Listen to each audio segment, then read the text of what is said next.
जगन्नाथपुरी में लक्ष्मी जी भ्रमण कर रही थीं। जगन्नाथ भगवान की पत्नी लक्ष्मी, और पूरे पूरी क्षेत्र में भ्रमण करते करते उन्होंने देखा कि मैं किस पर कृपा करूं।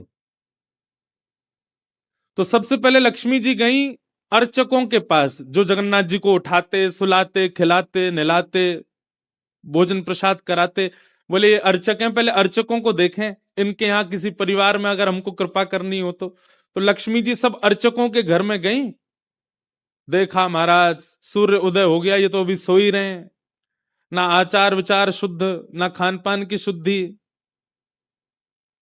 लक्ष्मी जी ने देखा महाराज सबरे पुजारी, अर्चक, साधक लेट लेट तक सो रहे हैं, ना आचार विचार शुद्ध, ना खान पान की शुद्धि, ना वस्त्रादि धुले हुए, एक ही वस्त्र हैं, 5-5 दिन तक उन्हीं को पहनने हैं। लक्ष्मी जी बोली ये मेरे रहने लायक स्थान नहीं है, इसको यहां नहीं आऊंगी मैं।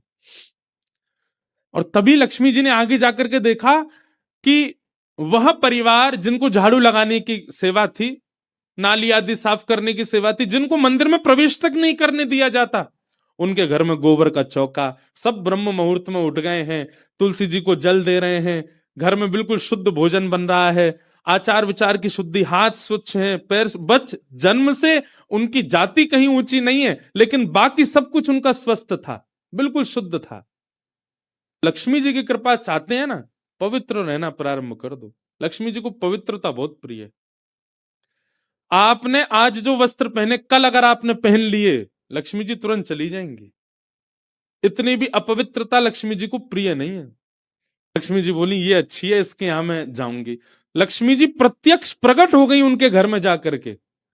अब वे तो बेचारे छोटे मोटे लोग, बेचारे ज्यादा धनवान तो थे नहीं। उन्होंने जब देखा कि अत्यंत गहने पहन रखे हैं, ऐसी मधुर सुगंधी आ रही है, रूप देख करके नेत्रों के पलक नहीं झपके जा रहे, सबने दंडवत प्रणाम किया। बोले आपका परिचय? बोले हम जगन्नाथ जी की गृहिणी हैं, साक्षात लक्ष्मी। वे सब घर के लोग, अरे हमारे घर का तो जल भी आपके स्पर्श योग्य नहीं है, हम तो ऐसे लोग हैं, हम तो नीचे लोग हैं। ये लक्ष्मी जी बोली ये सब बात नहीं करो, हम लोग ठाकुर जी ये सब विचार नहीं करते। तुम्हारा आचरण देखो कितना शुद्ध, तुम्हारे व्यवहार कितना शुद्ध, तुम्हारी बुद्धि कितनी शुद्ध है।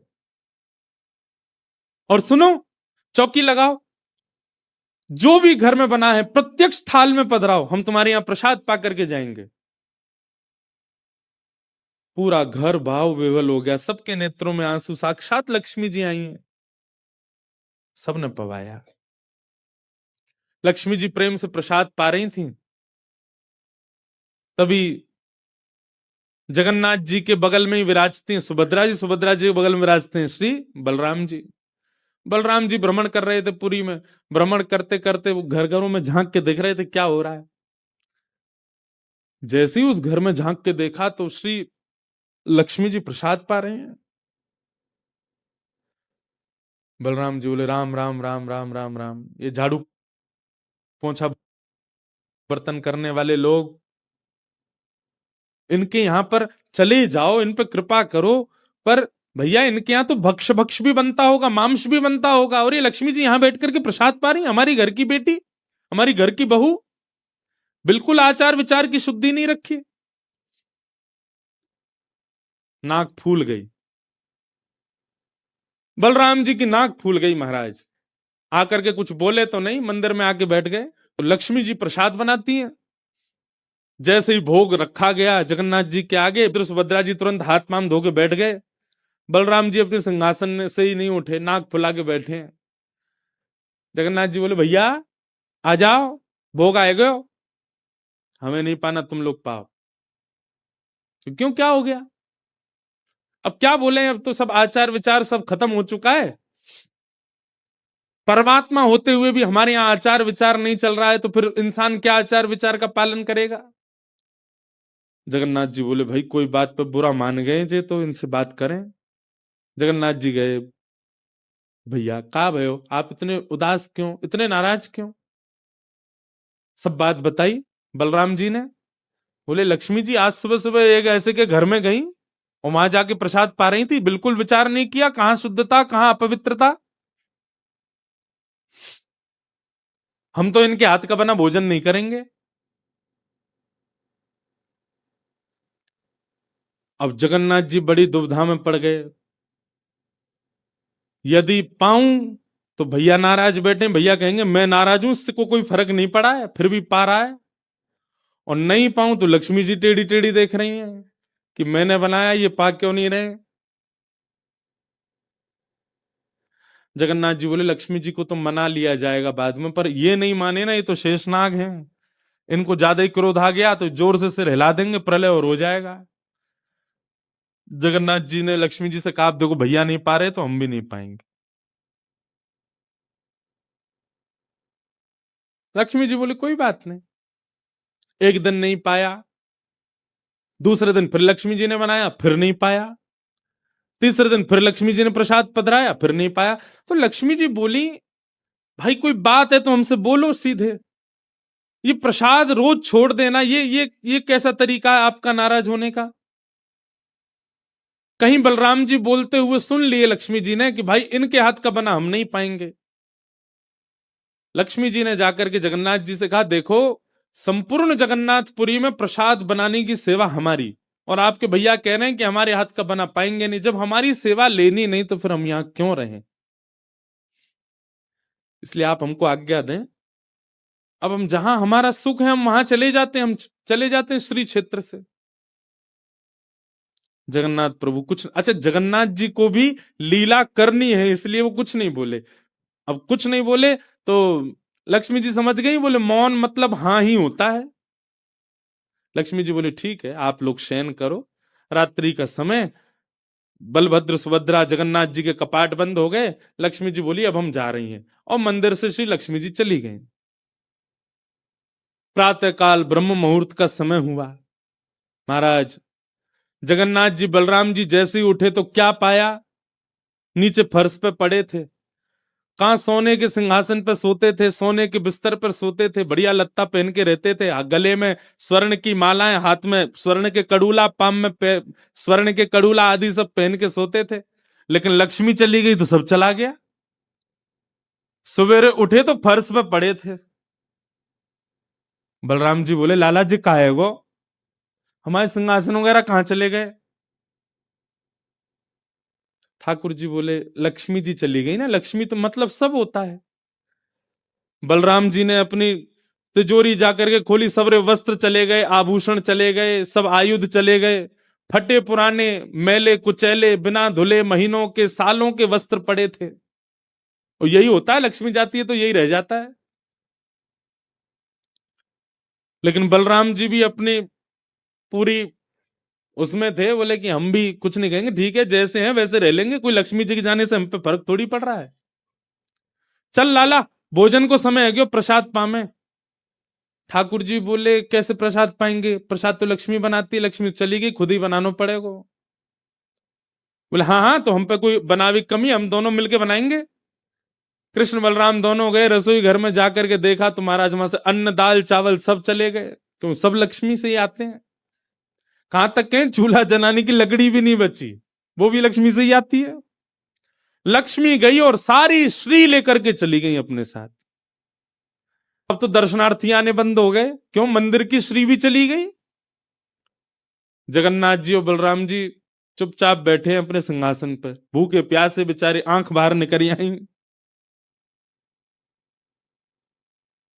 बलराम जी बोले लाला, बोले हाँ 2 दिन है गए लाला, भोजन ना एक कियो, और 2 दिन पहले गुस्सा में ना कियो, 4 दिन है गए, और कछु है भी ना कहा करें। देखो इस बात को कोई ऐसे मत ले लेना, लोग सोचने वाले यूं भी लेते हैं, बताओ महाराज जी कुछ भी बोल रहे हैं, वो साक्षात ब्रह्म है, लक्ष्मी जाने से उन पर कोई प्रभाव पड़ेगा, लक्ष्मी जाने से कोई प्रभाव नहीं पड़ता ठाकुर जी पर ठाकुर जी बलराम जी को ये बताना चाह रहे हैं कि भाई किसी को हे दृष्टि से मत देखो, उसी के लिए पूरी लीला हो रही है। ठाकुर जी बोले दाऊ दादा एक काम है सके, बोले कहा। बोले समुद्र के किनारे स्वर्ग आश्रम है जहां पर लोगों की अंत्येष्टि होती है। बोले हाँ, मैंने एक बार देखा था वहां पे लोग कटोरा लिए बैठे रहते हैं और उनको कुछ ना कुछ मिल ही जाता है, आपकी आज्ञा हो तो वहीं चलें, कछु तो मिल जाएगा। लाला पूरी दुनिया कहा कहेगी बताओ कृष्ण बलराम कहा कर रहे हैं ये। बोले ऐसे थोड़ी जाएंगे, रूप बदल के चलेंगे, कछु तो मिलेगा, पेट तो नहीं भरेगा हमारा। लक्ष्मी जी तो आएंगी नहीं, नाराज होके चली गई। बलराम जी बोले हाँ हाँ जान दे, ये बहू के बड़े नखरे हैं, चली गई तो कहा हम का भूखे रहेंगे, चल लाला मेहनत करके उद्यम करके भिक्षा मांग के पालेंगे। और श्री कृष्ण बलराम दोनों छोटे से बालक का रूप धारण करके गए और स्वर्ग आश्रम के बाहर कटोरा लेके बैठ गए, कोई कुछ तो दे जाएगा। ठाकुर जी और बलराम जी अपनी झोली फैला के जय जगन्नाथ जय जगन्नाथ, मैया तेरा भला हो कुछ दो। और कोई कुछ नहीं थे। एक ने तो डांट दिया, बोले हे छोटे बालकों क्या करते हो, विद्यालय जाया करो, पढ़ाई लिखाई किया करो, क्या बचपन में आके बैठ गए हो यहाँ पे। बलराम जी बोले लाला ही तो बहुत डांट रही है। ठाकुर जी मनी मन कहे और कर लो अपमान लक्ष्मी जी का। इतने में ही एक महात्मा आए, उन पर धन तो था नहीं, उनके पास में बस मूड़ी थी, महात्मा जी के पास में भेल थी, भेल। गुरु जी ऐसे झोली फैला के बैठे, बलराम जी भी। तो महात्मा जी ने क्या किया, ऐसे करके लो बच्चों लो पालो पेट भर लो। बलराम जी बोले लाला एक समय को भोजन तो मिल ही गयो। ठाकुर जी बलराम जी दोनों खुश हुए। लक्ष्मी जी ने दूर से देखा, ए पवन देव जोर से बहना प्रारंभ करो। ऐसी जोर की हवा चली महाराज, सबरी मूड़ी उड़ गई। बलराम जी और ठाकुर जी पीछे पीछे भागे, मूड़ी सबरी उड़ गई।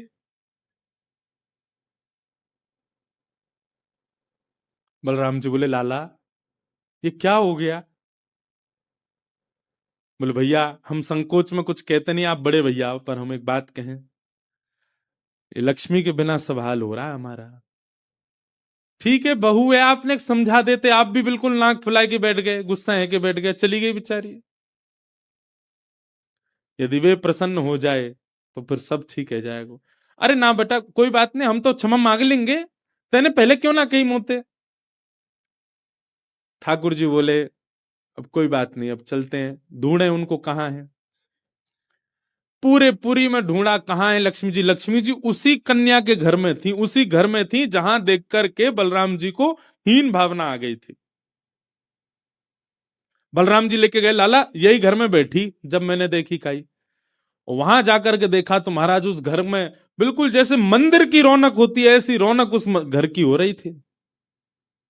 फर्श लगे हुए हैं, बढ़िया सोने चांदी के बर्तन रखे हैं, एक जगमगा रहा है मणियों से पूरा घर भवन। और बाहर बैठ करके उस महिला के जिसके ऊपर कृपा की थी लक्ष्मी, उसके बालक भर भर के सामग्री दे रहे हैं लोगों को, भोजन की सामग्री, वस्त्र ले जाओ, ये ले जाओ, कोई गरीब कन्या के लिए धन ले जाओ, राशि ले जाओ, सोने की मोहर ले जाओ। लक्ष्मी जी बैठी है घर में। ठाकुर जी बोले अब लक्ष्मी जी तो नाराज हैं, भैया एक काम करें हम भी लाइन में लग जाएं, कछु मांग लें लेके चल दें। जैसे ही ठाकुर जी और बलराम जी लगे कतार में, भीतर से लक्ष्मी जी को देख के दया आ गई। मेरे प्राणनाथ ये चाहे तो सर्वसमर्थ हैं, परंतु बलराम जी को बताने के लिए पूरी लीला कर रहे हैं। लक्ष्मी जी तुरंत बाहर आई और दोनों को इशारा किया आप लोग इधर आओ। बलराम जी बोले देख बहू तू नाराज मत हो, हम ते गलती है गई, और वैसे गलती तेरी भी कम नहीं, तो को नहीं जानो चाहिए ऐसी जगह। लक्ष्मी जी बोली दाऊ दादा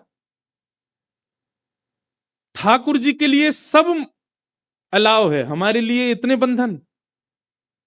वे किसी भी भक्त पर कृपा करने जा सकते हैं, वहां पर जात पात नहीं देखी जाती, वहां पर यह नहीं देखा जाता कि भजने वाला कौन है, ब्राह्मण है क्षत्रिय वैश्य कौन है, सब पर वो अनुग्रह कर सकते हैं। तो फिर हमारे ऊपर इतनी रोक टोक क्यों।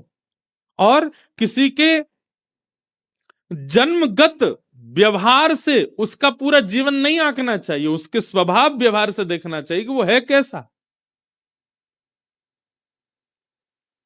कहां आप कहते हैं कि ब्राह्मण सर्वश्रेष्ठ, और वो देर देर तक सो के उठ रहे हैं, उनके यहां शुद्धि नहीं, वस्त्र 4-4 दिन तक पहन रहे हैं, एक एक महीना एक ही धोती में निकाल रहे हैं।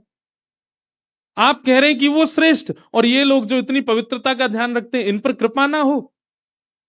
हमारे अनुसार तो जो अपने कर्म से शुद्ध है वो शुद्ध है। बलराम जी और ठाकुर जी दोनों मान गए, जैसी आपकी इच्छा। बोले नहीं आज के बाद हम आपसे एक नियम चाहते हैं। क्या।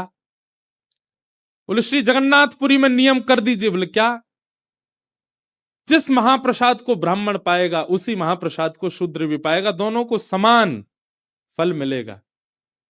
और यहां महाप्रसाद का ऐसा नियम रखा जाए कि अगर एक ही पत्तल में दोनों बैठ करके पालें तो दोनों को समान पुण्य प्राप्त होगा। महाप्रसाद पाते ही, अन्य तीर्थों में तो बहुत साधन करने पड़ेंगे, पर पुरी में आकर के कोई एक तिनका भी यदि महाप्रसाद का पाले तो उसको सर्व साधनों का फल प्राप्त हो जाए।